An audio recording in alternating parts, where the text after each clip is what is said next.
मांग महत्वपूर्ण है और वो काफ़ी रेलिवेंट भी है, जिसमें गृह जिला के साथ साथ 2800 ग्रेड पे के रूप में समझिए 4-4 पंचायत दिया गया है।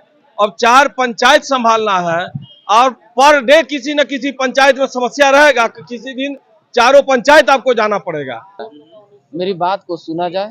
हम आपके अंग हैं, आप मेरे गार्जियन हैं और गार्जियन होने के नाते हम बच्चे स्वरूप आपको ये रिक्वेस्ट कर रहे हैं कि हम लोग का 2 सूत्र जो मांग है वो मान ले।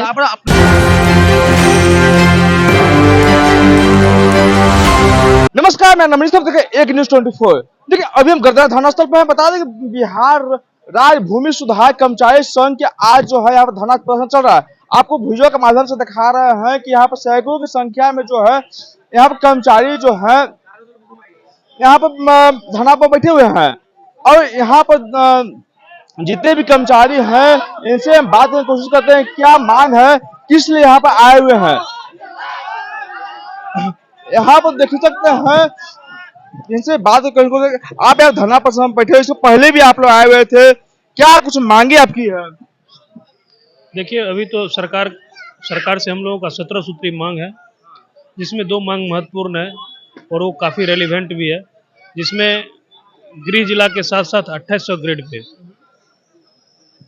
पहले भी आप लोग आए हुए थे तो क्या बात, सरकार की बात क्यों नहीं मान रही है? 2 महीना पहले हम लोग भी धरना स्थल पर आए थे और धरना काफ़ी शांतिपूर्वक ढंग से दिए थे और सरकार के द्वारा आश्वासन दिया गया था कि हम इस पे काफ़ी सहानुभूतिपूर्वक और गंभीरतापूर्वक विचार कर रहे हैं।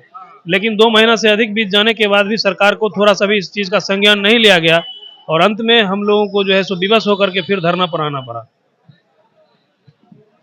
क्या कहिएगा सर, आप धरना प्रदर्शन पे आए हुए हैं, क्या कुछ कहिएगा? धरना प्रदर्शन हम लोग बाजी में अपना मांग के लिए आए हुए हैं। हम लोग अल्प वेतन भोगी हैं और हम लोग को इतना दूर दूर 400, 500, 300 किलोमीटर दूर दूर पोस्टिंग दिया गया है। 24 आवर का हम लोग वर्किंग 24x7 का वर्किंग डे है हम लोग का। कोई छुट्टी नहीं है, कोई छुट्टी नहीं और इतना दूर दूर दिया गया है। दूसरी बात है कि पूर्व के सरकार अगर राजस्व कर्मचारियों को गृह जिला देकर और होम डिस्ट्रिक्ट में ज्वाइनिंग पोस्टिंग किए हुए था तो पूर्व के सरकार कुछ सोच समझ के ही किया था कि अल्प वेतन भोगी है, इन लोग को दूर देंगे। 24x7 डे का वर्क है तो इतना दूर देंगे तो कैसे ही लोग का जीविका चलेगा। अल्प 30,000 रुपया ही महंगाई के जमाना में वहाँ खर्चा है। अपना पेट्रोल जला के 30-30 किलोमीटर दूर पंचायत रहता है अंचल से। पंचायत के भ्रमण 3-3, 4-4 अंचल हम लोग को पंचायत, सॉरी, एक कर्मचारी को 2, 3, 4 हल्का मौजा दिया गया है तो 4-4 को उसको मौजा को आप पंचायत के रूप में समझिए। 4-4 पंचायत दिया गया है।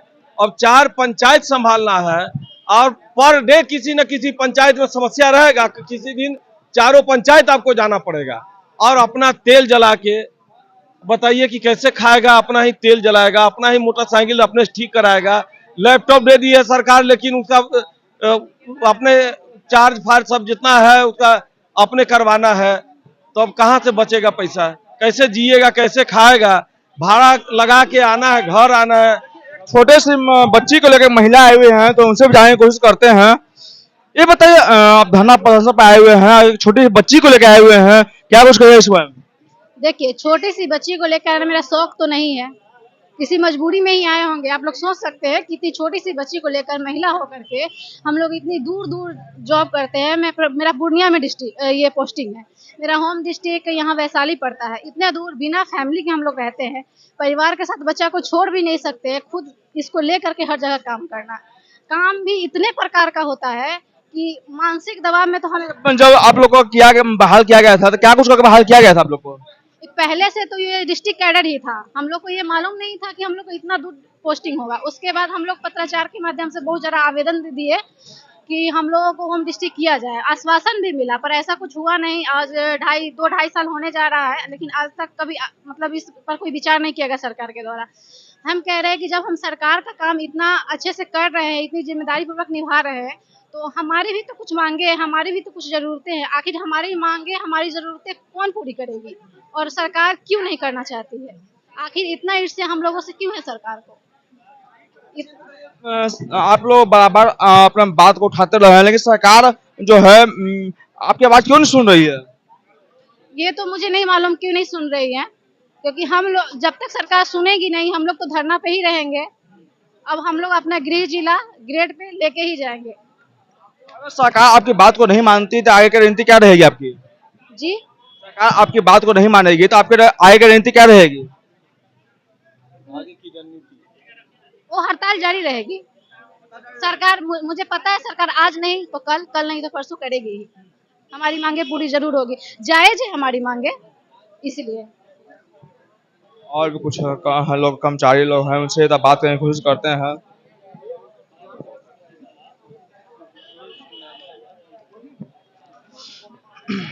ये बताइए आज यहाँ पर गर्दन थाना स्थल पर बैठे हुए हैं आप, क्या मुख्य मांगे आपकी क्या क्या है आपकी? देखिए, बात है मुख्य मांग आप लोग अक्सर जानते होंगे। ये कोई हम लोग आज मार्च में भी 4 माह से लेकर के धरना दिए थे और इस बात से सरकार को अवगत है कि भली भांति हम लोगों को क्या मांग है। पुनः अगर आपके चैनल से हमको दोहराने का मौका मिले तो इस बात को दोहराएंगे हम लोग का प्रमुख ऐसे तो कहिएगा तो 17 सूत्री मांग है, लेकिन उस मांग में 2 प्रमुख मांग है। 17 सूत्री मांगे में क्या क्या है? बहुत सारी चीजें हैं। टीए है, उसके बाद में हम लोग सरकार जो हम लोग को लैपटॉप दिए हैं, सारा ऑनलाइन जो काम होता है उसके लिए नेटवर्क का खर्चा हो जाता है। हम लोग क्षेत्रीय कर्मचारी हैं, क्षेत्र में जाते हैं जांच करने के लिए, उसका टीए है। इस तरह से बहुत सारी मांगे हैं, लेकिन उसमें से प्रमुख अभी वर्तमान में हम लोग का 2 डिमांड है, गृह जिला और 2800 ग्रेड पे। सरकार से हम नम्र निवेदन, हम लोग सरकार का अंग ही हैं, तो सरकार से आपके चैनल के माध्यम से एक सवाल हम पूछना चाहेंगे कि जब हम आपकी अंग हैं और आप ही के हित में और आप ही के कामों को हम करते हैं, तो फिर मेरी बातों को सुनने से इतना देरी क्यों किया जा रहा है? मेरी बात को सुना जाए। हम आपके अंग हैं, आप मेरे गार्जियन हैं और गार्जियन होने के नाते हम बच्चे स्वरूप आपको ये रिक्वेस्ट कर रहे हैं कि हम लोग का 2 सूत्र जो मांग है वो मान ले। आप अपने अपनी मांग को लेकर आवाज उठाते रहे हैं, लेकिन सरकार क्यों नहीं बात मान रही है आप लोग की? देखिए, सरकार माने या नहीं माने तो सरकार न बताएगी, इस सवाल का जवाब तो सरकार देगी कि क्यों नहीं मांग रही है। लेकिन जो हम लोग संवैधानिक तौर तरीके से जो होता है वो सारा जो हम लोग प्रक्रिया कर रहे हैं। सरकार से कल भी, आज भी और आने वाला कल से भी, कल भी रिक्वेस्ट करेंगे, हम लोग प्रार्थना करेंगे कि सरकार हम लोग को बात मान ले। अगर सरकार आपकी बात को नहीं मानी तो आगे की रणनीति क्या रहेगी? आगे वही, जब तक नहीं बात मानेगी तब तक हम लोग जो संवैधानिक जो तौर तरीका होता है उस तौर तरीके में हम लोग सामूहिक हड़ताल करते रहे। हड़ताल पर रहिएगा? बिल्कुल। अच्छा, आपके हड़ताल से आम लोगों को तो नुकसान होगा? देखिए, आपका ये भी सवाल जो है, इस सवाल का जवाब और इस सवाल का आंसर जो है सरकार खुद जानती है। अगर हम क्षेत्र में काम नहीं करेंगे तो उसका इफेक्ट क्या होगा सरकार भली भांति सब जानती है, इसीलिए हमको नहीं लगता कि बताना कोई उचित।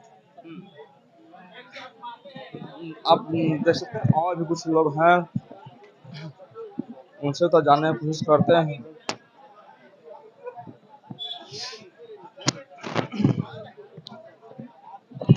लगातार आप लोग जो अपने आवाज को बुलंद करते आ रहे हैं, लेकिन क्यों सरकार आपकी बात को नहीं मान रही है?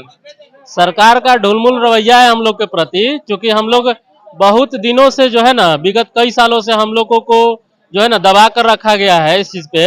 और हम लोगों का जो मांग है गृह जिला और ग्रेड पे को लेकर है, इस पर बहुत जल्द प्रतिक्रिया आना ही पड़ेगा, उनको लेकर आना पड़ेगा। इसलिए जब तक हमारी मांगे पूरी नहीं होगी तब तक हम लोग यहाँ से हिलने वाले नहीं है। बिल्कुल। अगर सरकार को नहीं मानेगी तो आगे की रणनीति क्या रहेगी आपकी?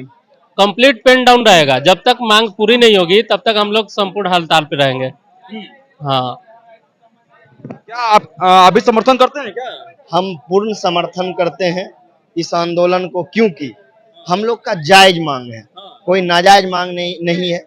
यदि आप जो है हमारे एसीएस सर से भी पूछ लिया जाए कि इन लोगों का, उनको खुद पता नहीं था कि हम लोग का ग्रेड पे 1900 है, ठीक है। जब हम लोग हड़ताल किए तो उनको पता चला कि ये लोग अल्प वेतन भोगी हैं और लगभग 300 से 400 किलोमीटर दूर हमारे जितने भी सहकर्मी हैं सभी का घर 300 से 400 किलोमीटर दूर होता है। और ये पद जो है गृह जिला का है, ठीक है, क्योंकि अपने परिवार के साथ सब रहे। अल्प वेतन भोगी के वजह से ये जो है गृह जिला का सर्विस है। और हमारे सुशासन की सरकार बोली जाती है नीतीश कुमार को, उन तक बात नहीं पहुंच रही है। उन तक यदि बात पहुंच जाए तो जरूर है कि हम लोग का मांग पूरा हो जाएगा। कुछ लोग हैं, ये बताइए, लगातार आप लोग अपना आवाज को उठाते रहे हैं, लेकिन सरकार बात क्यों नहीं मान रही आप लोग की? अब सरकार के ऊपर डिपेंड करता है क्या करेगी सरकार। तो मानना चाहिए, हम लोग इतना परेशान है, काम का जनता बेहाल है, उसको समझना चाहिए सरकार को। हमारी जल्द मांग करेगी, अगर आज कर देगी तो हम लोग कल लौट जाएंगे अपने काम पर। हाँ, अपने आवाज उठाने के लिए बार बार आप लोग सड़क पर उतरते रहे हैं, लेकिन सरकार नहीं बात मान रही आप लोग की। अब उसकी क्या मानसा है सरकार की। हम लोग अपना हक के लिए लड़ेंगे, लड़ते रहेंगे। विधानसभा इलेक्शन भी नजदीक है। वो तो बात है, जब तक हम लोग इस बार ठान लिए हैं, जब तक हम लोग का मांग पूरा नहीं है, हम लोग कार्य पर नहीं जाएंगे, सभी राजस्व कर्मचारी। अगर सरकार आपकी बात को नहीं सुनती है तो आगामी विधानसभा इलेक्शन भी बहुत जल्द आने वाला है, तो क्या कीजिएगा? नहीं सुनती है तो हम लोग रहेंगे वैसे ही, जैसे हैं करते रहेंगे, अवकाश पर रहेंगे। वोट के बारे में पूछ रहे हैं। वोट के बारे में तो उसको अंजाम देखना पड़ेगा, सरकार नहीं सुनती है तो सब कर्मचारी उसका, सरकार को उसका इफेक्ट पड़वे करेगा, ऐसा थोड़ा ना है। क्या कुछ कहिएगा? हमको क्या कहना है, सरकार जब हम लोग पहली बार गए थे जनवरी में, तो सरकार के द्वारा आश्वासन मिला कि आप धरना तोड़ दीजिए, हम आपके मांगों पर सहानुभूति पूर्वक विचार करेंगे। हमने जनवरी में अपना धरना तोड़ दिए और सरकार ने कहा कि 1 महीना में हम आपके मांग को मान लेंगे, परंतु सरकार 1 महीना नहीं, 2 महीना 3 महीना बीत गए, लेकिन सरकार मांग मानने के लिए तैयार नहीं हुई। आप लोग टीम गए थे कि मेरे साथ फिर? हाँ, हम लोग टीम बना करके सरकार के पास भी गए, सचिवालय में भी गए, मंत्री के पास भी गए कि आपके द्वारा जो कहा गया था कि एक महीना में आपका मांग हम मान लेते हैं, आप मेरा मांग माने नहीं, उस पर विचार कीजिए, नहीं तो बाध्य होकर पुनः हम लोग फिर जाएंगे धरना पर। सरकार हमारी मांगों को नहीं मानी। क्या बोला गया उधर से? उधर से बोला गया क्या, आपको जो करना है सो करिए, हम आपकी मांग को नहीं मानते हैं। कौन बोला ये बात? वही सरकार बोली है। अल्टीमेटम देने के बाद भी किसी तरह का विचार नहीं किया गया, ना हम लोग को बुलाया गया समझौता करने के लिए। तो सरकार तो एक रोग से ग्रसित होती है, वो व्यक्ति जो स्वयं के रोग से ग्रसित होता है, वो कभी अपने ही माथा को नोचता है, कभी अपने बाल को नोचेगा, कभी अपने हाथ को नोचेगा। तो सरकार को पता नहीं कि हम उसके हाथ हैं, तो वो अपने ही हाथ को नोचना शुरू कर दिया है। तो वो तो एक रोग से ग्रसित है, उसको हम क्या सिखलाएंगे सरकार को। आज जो हम लोग को लैपटॉप सरकार दे दी है, लैपटॉप हम लोग 6200 से ज्यादा कर्मचारी हैं यहाँ पर, हमको लैपटॉप दे करके 3 करोड़ 24 लाख रुपया साल में सरकार हम लोग से ले रही है डाटा के नाम पर। जो लैपटॉप में डाटा हम भरवाते हैं, अपने निजी पैसा से भरवाते हैं, उसमें हमारे पूरे बिहार के 6200 कर्मचारी का डाटा का खर्चा हो जाता है 3 करोड़ 24 लाख रुपया उसमें होता है। तो ये सरकार हम लोग को कहाँ देती है? वो पैसा हम ही लोग अपने तरफ से दे करके सरकार का काम करते हैं, फिर भी सरकार हमारी बात को नहीं मान रही है, तो बाध्य होकर के हम लोग धरना पर आ गए हैं। देखिए, यहाँ पर तमाम जो कर्मचारी हमने बात किया, इनका साफ तौर पर कह रहा है कि 2800 जो है वेतन ग्रेड पे सुनिश्चित किया जाए, और प्लस दूसरा मांग इन लोग का जो है होम डिस्ट्रिक्ट किया जाए। हमने जहाँ चाहा कि अगर आपकी बात को सरकार नहीं मानती है तो आगे क्या कीजिएगा। तो तमाम कर्मचारी से बात किया, सबका कहना है कि अगर सरकार मेरी बात को नहीं मानेगी तो जल्द से जल्द हड़ताल पर चले जाएंगे। तमाम खबर देखने के लिए एक न्यूज़ 24 से बना। धन्यवाद।